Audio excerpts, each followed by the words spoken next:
کیا آپ جانتے ہیں کہ اللہ سبحانہ و تعالیٰ اپنے بندے کو آخر کب تک معاف کرتے رہتے ہیں؟ آج ہے ڈے 7 30 ڈیز حدیث چیلنج۔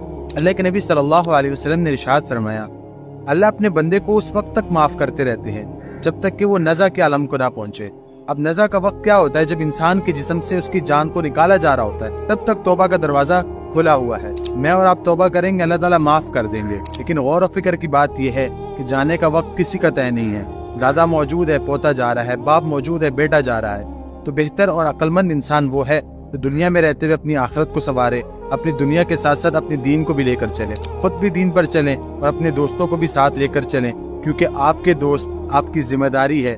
اگر آپ دین پر چل رہے ہیں اور آپ کا دوست جو ہے وہ گناہوں میں ہے تو اس کی پوچھ آپ سے ہوگی۔ لہٰذا خود بھی دین پر چلیں، اپنے دوستوں کو بھی دین پر چلائیں۔ اور اللہ کے نبی نے فرمایا، اللہ اس شخص کے چہرے کو تر و تازہ رکھے جو میری حدیث سنے، اس پر عمل کرے اور عمل کی نیت سے دوسروں تک پہنچائے۔